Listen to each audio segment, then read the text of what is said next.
আসসালামু আলাইকুম বন্ধুরা, ওয়েলকাম করছি আবার একটি নতুন ভিডিওতে। এই মুহূর্তে আপনারা দেখতে পাচ্ছেন এটি হচ্ছে ওয়ালটন যে নতুন ল্যাপটপ দেওয়া হয়েছে প্যাশন বিএক্স মডেলের এই ল্যাপটপটি। এই ল্যাপটপে যে প্রবলেম নিয়ে আমার কাছে এসেছে সেটা হচ্ছে যে এর ডিসপ্লে ডিম হয়ে গেছে, অর্থাৎ লাইট দিয়ে ফোকাস করলে ল্যাপটপের স্ক্রিনে দেখা যাচ্ছে যে খুব হালকা করে দেখা যাচ্ছে, কিন্তু কোনো প্রকার ডিসপ্লেতে আলো নেই। আচ্ছা, এই ধরনের সমস্যার সমাধান করার জন্য প্রথমে আমরা যেখানে লাইটিং যে রয়েছে যে F9 ফাংশন কি চেপে আমরা এটাকে চেপে দেখলাম, লাইটিং বাড়িয়ে দেখলাম, কিন্তু এতেও কোনো প্রকার কাজ হচ্ছে না। আচ্ছা, তো এই ধরনের যদি না হয় তারপরে আমরা বিকল্প একটি পদ্ধতি অবলম্বন করব। তো সে দেখি কিভাবে বিকল্প পদ্ধতি অবলম্বন শিওর হয়ে যাবে আসলে প্রবলেমটি কোথায়। বিকল্প পদ্ধতি এটি অবলম্বন করার জন্য আমরা একটি মাল্টিমিডিয়া প্রজেক্টরের সহায়তা নিব।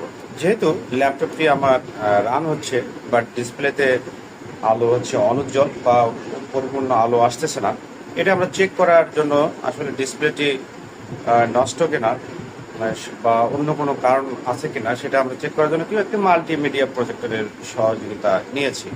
তো মাল্টিমিডিয়া প্রজেক্টরে যখন আমি সংযোগ দিলাম HDMI কেবল দিয়ে, তখন দেখতে পেলাম যে ল্যাপটপের ডিসপ্লেটি মাল্টিমিডিয়া প্রজেক্টরের স্ক্রিনে প্রদর্শিত হচ্ছে। তারপর আমরা যে ল্যাপটপের অন্যান্য যে ফাংশনগুলো আছে, ব্রাইটনেস বাড়িয়ে দিয়েছি, তারপরে অন্য কাজগুলো করেছি, এতে দেখলাম যে আসলে ব্রাইটনেস বাড়াচ্ছি কিন্তু কোনো প্রকার আলো এই ল্যাপটপের স্ক্রিনে বাড়তেছে না। মানে যেরকম ডিম খুব হালকা করে দেখা যাচ্ছে আর কি। তো এই ধরনের সমস্যা থেকে আমি যেটি প্রাথমিকভাবে আমার জানা মতে এবং প্রাথমিকভাবে নির্বাচন করে ফেললাম যে এই ল্যাপটপটি আসলে ব্যাকলাইটের প্রবলেম হয়েছে।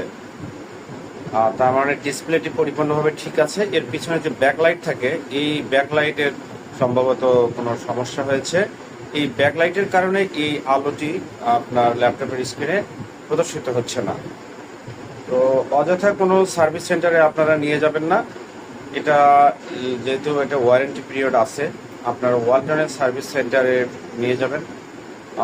খুব স্বল্প সময়ের মধ্যে এটির সমাধান হয়ে যাবে। আমার জানা মতে এই ধরনের প্রবলেমগুলো যেমন LED টিভিগুলো রয়েছে, এই ধরনের প্রবলেম হয়েছিল, সেক্ষেত্রে 700 থেকে 800 টাকা খরচ করে সেটি কিন্তু আমি সলভ করতে পেরেছি ইলেকট্রিক। তো তো আপনাদের কাছে পরামর্শ এই যে আপনারা এটা নিকটস্থ কোনো একটা এই ধরনের প্রবলেম যদি ঘটে থাকে, আপনার ক্ষেত্রে ভিন্নটাও হতে পারে, যদি এই ধরনের প্রবলেম ঘটে থাকে যে ল্যাপটপের আলো অনুজ্জ্বল মানে খুব হালকা করে দেখা যাচ্ছে, আপনার হালকা মোবাইল আলো দিয়ে ফোকাস করলে দেখা যায় যে ভিতরে কোনো রকমের দেখা যায় কিন্তু কোনো প্রকার আলো নেই, এই ধরনের সমস্যা যদি হয়ে থাকে তাহলে আপনি নিশ্চিত ধরে নেবেন যে আপনার ল্যাপটপটি ব্যাকলাইটের সমস্যা। এই ব্যাকলাইটের সমস্যা এটি বলে আপনার সার্ভিস সেন্টারে যোগাযোগ করতে পারেন, বা ওনারা ওনাদের মতো ডায়াগনোসিস করে আপনাকে ল্যাপটপটি ঠিক করে দেবেন। ধন্যবাদ ভিডিওটি দেখার জন্য সবাইকে। আল্লাহ হাফেজ।